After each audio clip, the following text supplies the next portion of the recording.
Coordination compound, important question. Order of spectrochemical series. Spectrochemical series is the arrangement of ligand in order of their increasing field strength. Spectrochemical series এমন একটা series যেটা হচ্ছে increasing field লিগ্যান্ডের field স্ট্রেংথের increasing order এটা তৈরি হয়। সিরিজে যেটা এনসিটিতে আছে সেটা হচ্ছে প্রথমে আই মাইনাস, তারপর BR minus, SCN minus, CL minus, S two minus, F minus, OH minus, C two O four মানে oxalate, H two O, NCS, EDTA, four minus, NH three, EN, CN minus, CO. Carbon compound যেগুলো আছে, carbon কম্পাউন্ডগুলো সব থেকে highest show করে এখানে। Carbon কম্পাউন্ডগুলো সব থেকে highest স্পেকট্রোকেমিক্যাল series show করে। প্রথমে আয়োডিন, ব্রোমিন, তারপর এখানে এসসিএল মাইনাস, তারপর সিএল মাইনাস, তারপর এস টু মাইনাস, তারপর এফ মাইনাস, তারপর ওএইচ মাইনাস, তারপর C two O four two minus, তারপর এইচ টু ও, তারপর এনসিএস মাইনাস, তারপর ইডিটিএ ফোর মাইনাস, তারপর এনএইচ থ্রি, তারপর ইএন, তারপর সিএন মাইনাস, তারপর সিও। তারপর আছে যে কোঅর্ডিনেশন কম্পাউন্ডের তিনটা থিওরি কী কী, তিনটা থিওরি যেটা হচ্ছে বন্ডিং স্ট্রাকচার আর প্রপার্টি এক্সপ্লেন করে, সেটা হচ্ছে Werner theory, valence bond theory, crystal field theory. Werner theory হচ্ছে earliest theory explaining concept of primary and secondary valencies. Werner theory আমাদের হচ্ছে প্রাইমারি আর সেকেন্ডারি ভ্যালেন্সির কথা বলেছে। প্রাইমারি ভ্যালেন্সি হচ্ছে আয়োনাইজেবল আর সেকেন্ডারি ভ্যালেন্সি হচ্ছে নন আয়োনাইজেবল। এরপর আসছে হচ্ছে valence bond theory explain bonding in terms of hybridise orbital of the central metal atom overlapping with ligand orbital. Valence bond theory explain করে bonding in terms of hybridised orbital of the central metal অ্যাটমের যে hybridised orbital থাকে আর ওটার সাথে যে লিগ্যান্ডের orbital overlap করে ওটাকে valence bond theory explain করে। তারপর আছে ক্রিস্টাল ফিল্ড থিওরি। এটা হচ্ছে একটা ইলেকট্রোস্ট্যাটিক মডেল আর এই মডেলটা এটার উপর বেস যে মেটাল আর লিগ্যান্ডের বন্ড সেটা হচ্ছে পিওরলি আয়োনিক আর এটা এক্সপ্লেন করে হচ্ছে splitting of D orbital under influence of ligand. এটার পরে আছে আমাদের ডেন্টিসিটি হচ্ছে defined as number of coordinating ও লাইগেটিং অ্যাটম। ডেন্টিসিটি হচ্ছে আমরা যখন কোনো একটা কমপ্লেক্স দেখি তখন ওই কমপ্লেক্সের মধ্যে যে অ্যাটমটা থাকে সেই অ্যাটমটা কতগুলো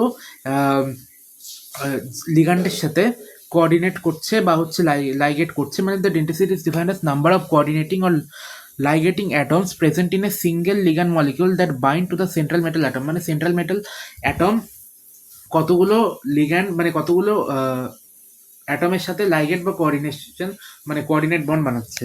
classification on basis of denticity, unidentate, didentate, polydentate. Unidentate মানে ইউনিডেন্টেডকে মোনোডেন্টেড বলা হয়, ডাইডেন্টেডকে বাইডেন্টেড বলা হয়, পলিডেন্টেড তো পলিডেন্টেড। মোনোডেন্টেড লিগ্যান্ড হচ্ছে bound through single donor, didentate হচ্ছে bind through two or more atom donor atom, আর পলিডেন্টেড হচ্ছে bind through several donor atom. এরা ছাড়াও আমাদের কাছে আছে অ্যাম্বিডেন্টেড।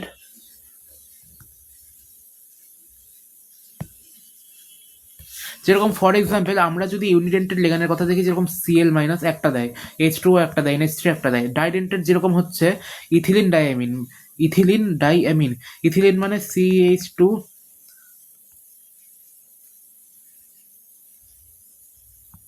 Ethylene diamine CH two NH two, এটা ইথিলিন ডাইঅ্যামিন। অক্সালেট হচ্ছে C two four two minus. এদের হচ্ছে এরা bind through two donor atom. এদের যে লিগ্যান্ড আছে ওটা হচ্ছে দুটো ডোনার অ্যাটম দিয়ে বাইন্ডিং করে। এরপরে আছে আমাদের কাছে পলিডেন্টেড লিগ্যান্ড হচ্ছে bind through several donor atom. Polydentate ligand মানে এরা হচ্ছে অনেকগুলো ডোনার অ্যাটম দিয়ে বাইন্ড করতে পারে। পলিডেন্টেড লিগ্যান্ডের একটা এক্সাম্পল হচ্ছে ইথিলিন ডাইমিন টেট্রাঅ্যাসিটেট, যেটা হচ্ছে ইডিটিএ ফোর মাইনাস। এটা ছাড়াও আমাদের কাছে আছে অ্যাম্বিডেন্টেড লিগ্যান্ড হচ্ছে এমন লিগ্যান্ড যেগুলা donate through two or different donor atom ligand which can ligate through two different donor atom। মানে এদের কাছে হচ্ছে ডোনার অ্যাটম দুটো আছে, এবার ইচ্ছা করলে ওরা দুটো ইউজ করতে পারে, মানে ইচ্ছা করলে ওরা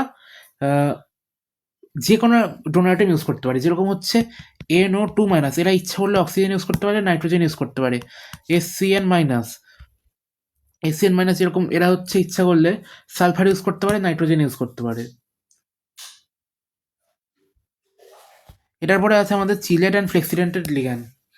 চিলেট লিগ্যান্ড হচ্ছে যখন ডাই অথবা polydentate ligand use its two or more donor atom to bind a single metal ion simultaneously, it forms a ring structure.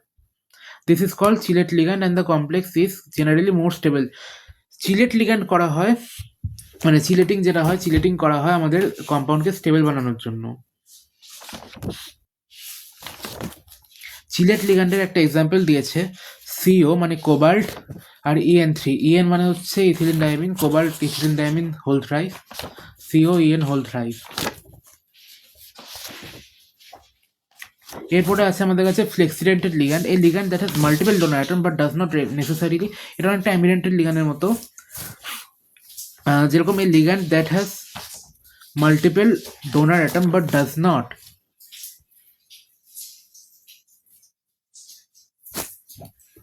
Multiple donor atom থাকে দেখাচ্ছে কিন্তু necessarily but does not necessarily use all of them to bind to the metal at the same time. Its denticity can change depending on the condition. Example sulphate ion SO4 2- can act as unidentate or didentate ligand. আমরা যেটা chelating লিঙ্গের কথা বললাম, chelating লিঙ্গের একটা যেরকম example আছে আমাদের কাছে সিও EN হোল থ্রাইভ, এরকম একটা আমাদের কাছে আছে PTCl2En। এটার আমরা স্ট্রাকচার দেখতে পারি, এটা এরকম হয়।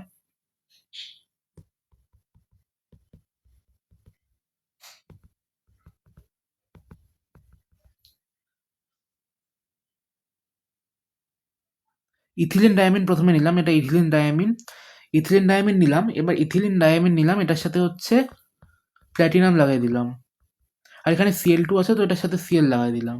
এখানে যেরকম আমরা দেখতে পাচ্ছি একটা রিং লাইক স্ট্রাকচার ফর্ম হয়ে গেছে। তো চিলেটিং লিগ্যান্ড হচ্ছে when a di or polydentate ligand uses is two or more donor atom. এখানে দেখতে পাচ্ছি আমরা যে দুটো ডোনার অ্যাটম ইউজ করেছে to bind to a single metal ion simultaneously, it forms ring structure. তারপর এটাতে স্টেবিলিটি বাড়ে। এরপরে আছে আমাদের কাছে valence bond theory. Valence bond theory states that central metal atom or ion makes available a number of empty sp_d orbital equal to its coordination number. These vacant orbital undergo hybridization, example sp3 dsp2 sp3d2 d2 sp3, to yield a set of equivalent orbital of definite geometry. মানে valence bond theory আমাদের কাছে বলছে valence bond, নামটা শুনে বোঝা যাচ্ছে যেখানে ভ্যালেন্সির related কাজ হবে। যেরকম ভ্যালেন্স বন্ড যেখানে বলেছে সেন্ট্রাল মেটাল অ্যাটম বা সেন্ট্রাল মেটাল আয়ন যেগুলো আমাদের কাছে আছে সেগুলোর কাছে কিছু s অরবিটাল, p অরবিটাল বা d অরবিটাল এমটি থাকে, আর যতগুলো অরবিটাল ওদের কাছে এমটি থাকে ততগুলোই হচ্ছে ওদের কোঅর্ডিনেশন নাম্বার। কারণ ওদের কাছে যখন একটা অরবিটাল এমটি থাকবে ওখানে কিছু একটা এসে ওখানে ওরকম অ্যাটাচ হয়ে যাবে, তো এটা ওর কোঅর্ডিনেশন নাম্বার হবে, ওটার সাথে ওই কোঅর্ডিনেট বন্ড ফর্ম করবে। This vacant orbitals undergo hybridization, যেরকম sp3 dsp2 sp3 d2 d2 sp3, to yield a set of equivalent orbital of definite geometry. ওদের জিওমেট্রিটা ডেফিনিট হবে। These empty hybridized orbital overlap with fill orbital of ligand to form, যেটা বললাম যে এদের কাছে যে এমটি অরবিটাল আছে সেটা হচ্ছে যে লিগ্যান্ডের যে ফিল্ড অরবিটাল হয় ওটার সাথে কোঅর্ডিনেট বন্ড বানাবে। তারপর inner n-1d orbital form inner orbital complex. ভিতরে মানে ইনার অরবিটাল বলতে এখানে হচ্ছে n-1d অরবিটালের কথা বলা হয়েছে, যেটা ফর্ম করবে ইনার অরবিটাল অথবা লো স্পিন কমপ্লেক্স, আর আউটার অরবিটাল বা হাই স্পিন কমপ্লেক্স হচ্ছে এনডি অরবিটাল ফর্ম করবে। মানে একদম যেটা লাস্টে এনডি থাকে সেটা হচ্ছে আউটার অরবিটাল কমপ্লেক্স ফর্ম করে, যেটা n-1d ওটা হচ্ছে ইনার অরবিটাল কমপ্লেক্স। এখানে হচ্ছে sp3d2, এখানে হচ্ছে d2sp3। এখানে d2sp3 আমরা এই জন্য বলছি কারণ d2d আগে আসছে, d ভিতরে আসছে, sp3 তারপর আসছে। এখানে sp3d2 বলছি কারণ sp3 তারপর d2, এটা আউটার এটা inner. Crystal field theory considers metal ligand bond to be ionic. Crystal field theory এটা কনসিডার করে যে মেটাল আর লিগ্যান্ডের বন্ড যেটা ওটা হচ্ছে ionic. Crystal field treats the metal ligand interaction as purely electrostatic. এটা বলে যে মেটাল আর লিগ্যান্ডের যে ইন্টারাকশন ওটা হচ্ছে পিওরলি ইলেকট্রোস্ট্যাটিক। আর central metal ion treated as positive point charge. Central metal আয়নকে এখানে আমরা পজিটিভ পয়েন্ট চার্জ নেই, আর লিগ্যান্ডকে আমরা নেগেটিভ পয়েন্ট চার্জ নেই। আর এটাকে প্লাস আর মাইনাস যখন আমরা বলি তখন এটাকে আমরা পয়েন্ট ডাইপোলও বলতে পারি, যেটা আমরা ফিজিক্সে দেখেছিলাম। In a free metal ion all 5d orbital have the same energy. যে কোনো একটা ফ্রি মেটাল আয়ন যদি নেই তাহলে ওখানে যে 5টা ডি অরবিটাল থাকবে ওটা হচ্ছে ডিজেনারেট অরবিটাল হবে, মানে 5টা ডি অরবিটালের এনার্জি সেম হবে। যেরকম তারপরে হচ্ছে when ligand approach metal ion, যখন একটা মেটাল আয়ন আছে, যখন একে লিগ্যান্ড এখান থেকে অ্যাপ্রোচ করে তখন electric field causes this degeneracy to break. তখন এই পাঁচটা যে ডিজেনারেট অরবিটাল ছিল ওদের ডিজেনারেসি ব্রেক হয়ে যায়।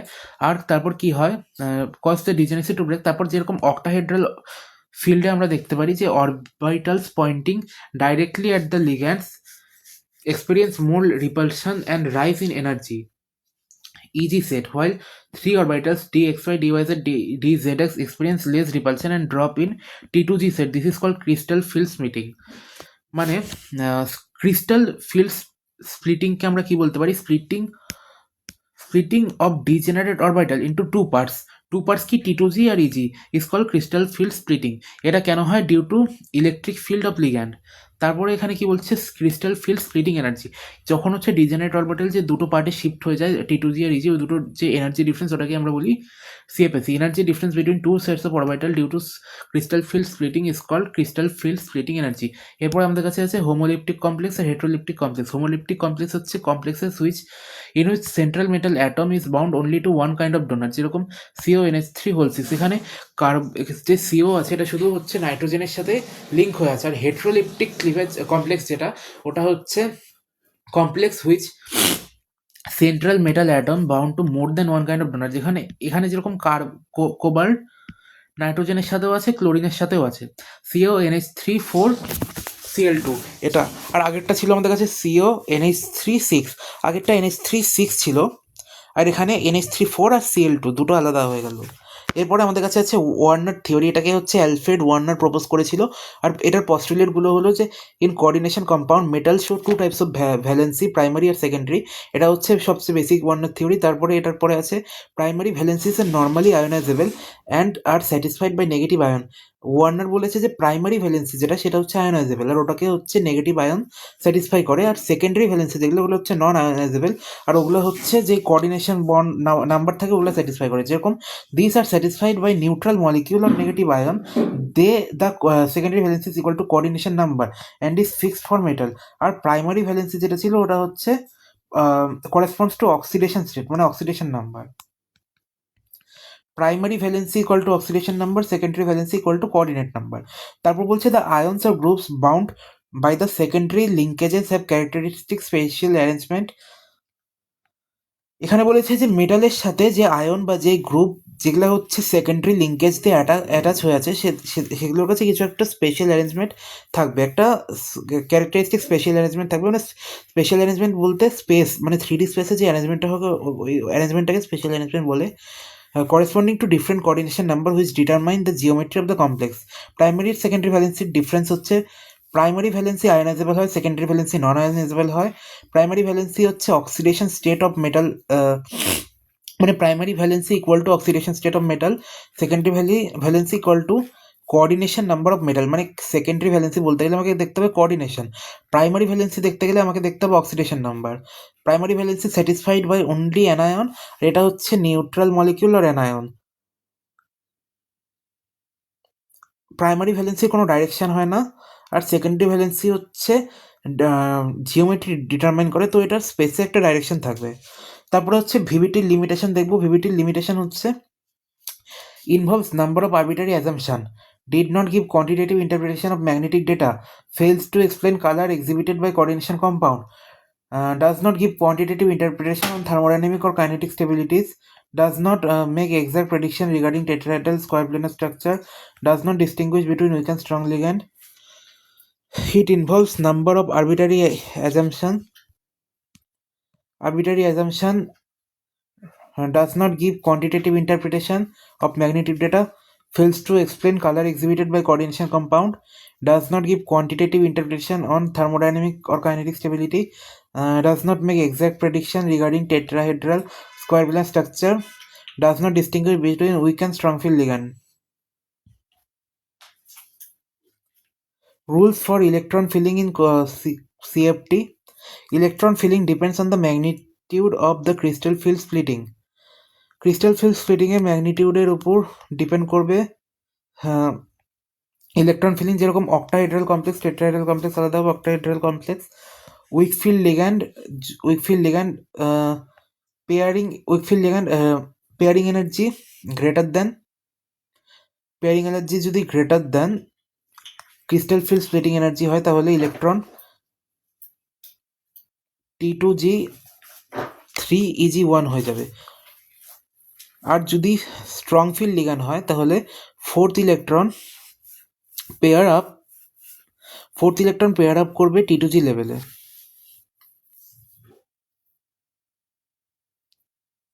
টেট্রাহেড্রাল কমপ্লেক্সের জন্য the splitting energy is much smaller, 4/9, because tetrahedral কমপ্লেক্সের জন্য যে CFSE থাকে ওটা less than. Pairing energy is almost always true. Electron pairing is rarely energetically favorable. Therefore, tetrahedral complexes generally high spin. Tetrahedral complexes generally ইলেকট্রনের pairing হয় না, কিন্তু octahedral কমপ্লেক্সে উইক ফিল্ড লিগ্যান্ড আর স্ট্রং ফিল্ড লিগ্যান্ড থাকে। Strong field ligand electron pairing করে, week field ligand করে না।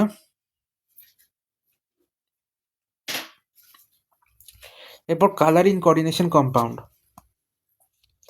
Color of coordination compound is primarily explained by d transition in crystal field theory. When a complex, যখন কোনো complex light absorb করে, visible light, আর ওটার electron lower D থেকে higher ডিতে, মানে লোয়ার ডি এক্সাম্পল হচ্ছে T2G থেকে যখন এটা ইজিতে জাম্প করে, অথবা লোয়ার ডি অরবিটাল থেকে যখন হায়ার ডি অরবিটাল জাম্প করে, তখন কম্পাউন্ডটা যেই কালার অ্যাবজর্ব করে ওটার কমপ্লিমেন্টারি কালার রিলিজ করে। এক্সাম্পল TiH2O6, এটা হচ্ছে সিঙ্গেল ইলেকট্রন।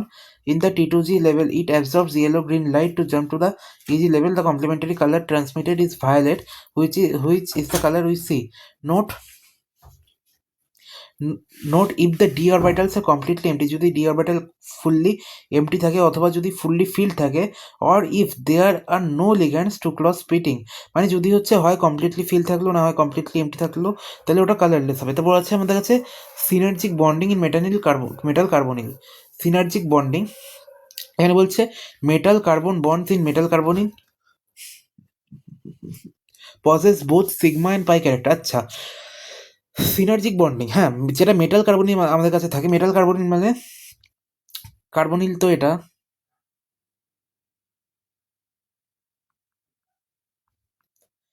কার্বনিল, আর এটার সাথে যখন মেটাল অ্যাটাচ হয়ে থাকে তো এটার কাছে সিগমা পাই দুটো ক্যারেক্টারই থাকে। Sigma bond form by donation of lone pair of electron from carbonyl carbon to vacant orbital of metal, আর পাই বন্ড ব্যাক বন্ডিং করে form by donation of pair of electron from d orbital of metal into vacant antibonding pi star orbital of carbon monoxide.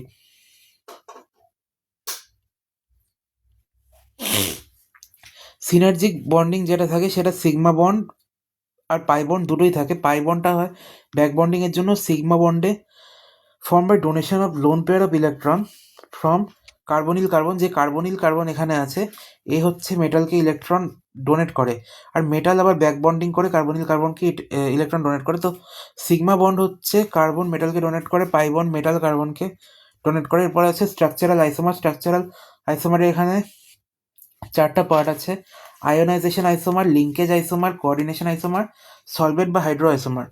Ionisation isomer যেটা আছে ওটা হয় exchange of ion. Linkage isomer আছে হচ্ছে যেগুলোতে ambidentate ligand থাকে। Coordination isomer হচ্ছে যেখানে লিগ্যান্ড ইন্টারচেঞ্জ হয়। হাইড্রেট আইসোমার হচ্ছে যেখানে ওয়াটার মলিকিউল দুই দিকে থাকতে পারে, ওয়াটার মলিকিউলে যেখানে চেঞ্জ আসে। আয়োনাইজেশন আইসোমারের এক্সাম্পল হচ্ছে CO NH35SO4, এখানে দেখতে পাচ্ছি এখানেও CO NH35Br আর SO4। এখানে আমরা দেখছি যে যেই আয়ন আছে এখানে SO4Br, এটা ইন্টারচেঞ্জ হচ্ছে। এখানে যে আয়ন আছে Br SO4, এখানে আয়নের ইন্টারচেঞ্জ হবে, মানে আলাদা আলাদা আয়ন আলাদা আলাদাভাবে ইন্টারচেঞ্জ হয়ে যাবে। এটা হচ্ছে ionisation isomer, exchange of ion. Linkage আইসোমারে কী হবে, যখন আমাদের কাছে একটার বেশি মানে ডোনার সাইড থাকবে, যেটাকে আমরা বলি ambidentate ligand that can bind through two different atom. মানে একটা লিগ্যান্ডের কাছে যখন একটার বেশি ডোনার সাইড থাকে, যেরকম আমরা এখানে দেখতে পাই, যেরকম এখানে কোবাল্ট আছে, কোবাল্টের কাছে কি আছে, কোবাল্ট আছে এখানে NH3 আছে, এখানে NO2 আছে। NO2 কি? NO2 হচ্ছে ট্যাম্বিডেন্টেড লিগ্যান্ড। NO2 হচ্ছে নাইট্রোজেন দিয়েও লাইগেট করতে পারবে, নাইট্রোজেন দিয়েও কোঅর্ডিনেট বন্ড ফর্ম করতে পারবে, অথবা অক্সিজেন দিয়েও ইচ্ছা করলে কোঅর্ডিনেট বন্ড ফর্ম করতে পারবে। যেরকম CONH35NO2 আর CONH35ONO, দুটো জিনিস একই, কিন্তু শুধু একটাতে হচ্ছে নাইট্রোজেন বন্ডিং করছে, একটাতে অক্সিজেন বন্ডিং করছে। এরপরে আমাদের কাছে আছে ইন্টারচেঞ্জ অফ লিগ্যান্ড। যখন লিগ্যান্ডে ইন্টারচেঞ্জ হয়ে যায়, মানে হচ্ছে CONH36 নিলাম, CrCN6 নিলাম, আর এখানে CrNH36 নিলাম, এখানে CN লিগ্যান্ড, এখানে NH3 লিগ্যান্ড। তো এখানে আমরা CrNH3 নিলাম, আগে CrCN ছিল, তো এবার CrNH3 নিলাম, এখানে COCN নিলাম। এটা হচ্ছে কোঅর্ডিনেশন আইসোমার। এরপর আছে আমাদের সলভেট বা হাইড্রেট আইসোমার। এটা হচ্ছে ওয়াটার মলিকিউলের উপর ডিপেন্ড করে, যেরকম এখানে আমরা দেখতে পাচ্ছি প্রথমে H2O6 হয়েছে, তারপর H2O5 আর বাইরে H2 চলে আসলো। দুটো একই জিনিস, কিন্তু একটা H2O বাইরে আছে এখানে, একটা H2O ভিতরে আছে। আর এখানে আমরা যেটা সিনার্জিক বন্ডিং দেখেছিলাম ওটা একবার দেখে নিই। সিনার্জিক বন্ডিং এরকম একটা বন্ডিং যেটা metal carbon bond in metal carbonyls possess sigma and pi character, creating a synergic effect that strengthens the bond. মানে কার্বন থেকে যখন মেটালকে ইলেকট্রন পেয়ার দেয় ওটা সিগমা বন্ড ফর্ম করে, আর মেটাল থেকে যখন ইলেকট্রন পেয়ার কার্বনকে দিয়ে ব্যাক বন্ডিং করে সেটাকে বলে পাই বন্ড, মানে ওটা পাই বন্ড ফর্ম করে আর ওটাকে ব্যাক বন্ডিং বলে। আর হচ্ছে কোথায় এটা ডোনেট করে, এই কার্বনের কাছে যে হচ্ছে পাই স্টার অরবিটাল ভ্যাকেন্ট আছে ওটাকে ডোনেট, মানে ওই জায়গাটায় ডোনেট করে। এরপরে আমাদের কাছে আছে অ্যাডিশন কম্পাউন্ড। অ্যাডিশন কম্পাউন্ডের দুইটা টাইপ, ডবল সল্ট আর কমপ্লেক্স কম্পাউন্ড। অ্যাডিশন কম্পাউন্ডের দুটো টাইপ, ডবল সল্ট আর complex compound. Addition compound are form when two or more stable compounds combine in stoichiometric ratios। যখন দুটা বা তার বেশি স্টেবল কম্পাউন্ড যখন স্টোকিওমেট্রিক রেশিওতে কম্বাইন করে একসাথে তখন ওটাকে আমরা বলি অ্যাডিশন কম্পাউন্ড। যেরকম অ্যাডিশন কম্পাউন্ডের আমরা দুটো এক্সাম্পল দেখতে পারি, একটা হচ্ছে ডবল সল্ট, একটা হচ্ছে কমপ্লেক্স কম্পাউন্ড। ডবল সল্ট নিজের আইডেন্টিটি লুজ করে ফেলে, কমপ্লেক্স কম্পাউন্ড নিজের আইডেন্টিটি রিটেন করে, dissociates completely into simple ions in water. এটা আইডেন্টিটি লুজ করে কেন? কারণ এটা হচ্ছে যখন আমরা ডবল সল্টকে জলের মধ্যে দেই তখন এটা একদম পুরো ডিসোসিয়েট হয়ে যায়। আর কমপ্লেক্স কম্পাউন্ড কী হয়? The complex ion does not dissociate into constituent ion. যখন আমরা কমপ্লেক্স কম্পাউন্ডকে জলে দিই তখন এটা আয়নে ডিসোসিয়েট হয় না, ইনস্টেড এটা কী করে, এটা হচ্ছে নিজের আইডেন্টিটিকে রিটেন করে নেয়। এক্সাম্পল আমরা দেখতে পারি যে যখন আমরা FeSO4 নিলাম আর FeSO4কে যখন আমরা জলে দিলাম তখন Fe2+ NH, তারপর Fe2+ SO4 2- NH4+, এগুলো সব আলাদা হয়ে গেল। আর এগুলো হচ্ছে নিজেদের রেসপেক্টিভ টেস্ট দিবে। রেসপেক্টিভ টেস্ট কেন দিবে? কারণ এখানে ডিসোসিয়েট হয়ে গেল কমপ্লিটলি, তাই টোটাল যে আমরা FeSO4 যে মোট সল্টটা নিয়েছিলাম ওটার টেস্ট পাবো না। কমপ্লেক্স কম্পাউন্ডের এক্সাম্পল হচ্ছে পটাশিয়াম ফেরোসাইনাইড K4FeCN6। এটাকে যখন আমরা জলে ডুবাই তখন আমরা Fe2+ বা CN- জন্য আলাদা করে কোনো টেস্ট পাবো না। তারপর এটার পরে আছে আমাদের কাছে application and importance of coordination compound. এটাতে কিছু কিছু ইম্পর্টেন্স, যেরকম ক্যাটালিস্ট হিসাবে ইউজ হয়, মেডিসিনে ইউজ হয়, মেটালের এক্সট্রাকশনে ইউজ হয়, কোয়ালিটেটিভ কোয়ান্টিটেটিভ অ্যানালাইসিসে ইউজ হয়। প্রথমে যে দেখবো যেটা আমরা ওটা হচ্ছে কোয়ালিটেটিভ আর কোয়ান্টিটেটিভ অ্যানালাইসিস। যেরকম EDTA is use for volumetric analysis to estimate the hardness of water. যেটা আমাদের কাছে ইথিলিন ডায়ামাইন টেট্রাঅ্যাসিডেট আছে, যেটা আমাদের কাছে আছে ওটা দিয়ে আমরা টাইট্রেশন করাতে পারি। টাইট্রেশন মানেই হচ্ছে volumetric analysis to determine hardness of water from stable compound. আচ্ছা হ্যাঁ, কেন? কারণ হচ্ছে আমরা জানি যে কোন জলকে হার্ড জল বলে, যেই জলে ক্যালসিয়াম আর ম্যাগনেসিয়াম ইম্পুরিটিস থাকে ওই জলকে আমরা বলি হার্ড জল। তো এবার ইথিলিন ডায়মন্ড টেট্রাঅ্যাসিডেট কী করে, ওই হচ্ছে জলে গিয়ে স্টেবল কমপ্লেক্স বানায় নেয় Ca2+ আর Mg2+ এর সাথে। আর এটা দেখে আমরা বলতে পারি যে হ্যাঁ এটা, তারপর টাইট্রেশন করে আমরা বুঝতে পারি যে হ্যাঁ ওয়াটার হার্ড ওয়াটার না সফট ওয়াটার, মানে হার্ড ওয়াটার না নর্মাল ওয়াটার। এটার পর আছে আমাদের এক্সট্রাকশন অফ মেটালকে আমরা কী করে এক্সট্র্যাক্ট করি। এখানে যেরকম ফর এক্সাম্পল আমরা গোল্ড বা সিলভার যখন এক্সট্র্যাক্ট করলাম ওটা সাইনাইড কমপ্লেক্স দিয়ে, যেরকম gold combine with cyanide to form AuCN2 which is reduced by zinc. আমরা যে গোল্ড পাই, গোল্ডটা হচ্ছে অ্যাকচুয়ালি সাইনাইডের ফর্মে থাকে, যেরকম AuCN2 এটা হচ্ছে gold combine with cyanide. CN মানে হচ্ছে সাইনাইড আর AU মানে হচ্ছে gold, AuCN2-, which is then reduce by zinc. পরে হচ্ছে জিঙ্ক এটাকে রিডিউস করে দেয়, এটাকে রিডিউস করার পর আমরা হচ্ছে পিওর গোল্ড পেয়ে যাই। এরপর আছে আমাদের কাছে বায়োলজিক্যাল সিস্টেম। বায়োলজিক্যাল সিস্টেম যেরকম হচ্ছে chlorophyll made up of magnesium, haemoglobin made up of iron আর vitamin B12 complex of cobalt. এটা হচ্ছে খুব ইম্পর্টেন্ট, এটা বোর্ডসে আসতে পারে। ক্লোরোফিল কী দিয়ে বানানো? ম্যাগনেসিয়াম। হিমোগ্লোবিন কী দিয়ে বানানো? ফেরাস। ভিটামিন B12 কী দিয়ে বানানো? কোবাল্ট। তারপর এটার পরে আছে ক্যাটালিসিস, যেরকম Wilkinson's catalyst is heavily used in hydrogenation of alkene. Wilkinson's catalyst এটা আমরা দেখতে পাচ্ছি একটা complex compound, Wilkinson catalyst RHClPPH3 RHClPPH3 RHClP PH3 whole thrice, RHCl PPH3 whole thrice. Wilkinson catalyst is heavily used in the hydrogenation of alkene. মেডিসিনে যেরকম cis প্ল্যাটিন আছে আমাদের কাছে, ওটা একটা প্ল্যাটিনাম কমপ্লেক্স, ওটা হচ্ছে ক্যান্সারকে ট্রিট করতে ইউজ করা হয়। এরপর আমাদের কাছে আছে drawback of Werner theory. Werner theory যে আমরা একটু আগে পড়লাম, সেকেন্ডারি ভ্যালেন্সি প্রাইমারি ভ্যালেন্সি, এটার ড্রব্যাক কি? এটা হচ্ছে although revolutionary Werner's could not explain.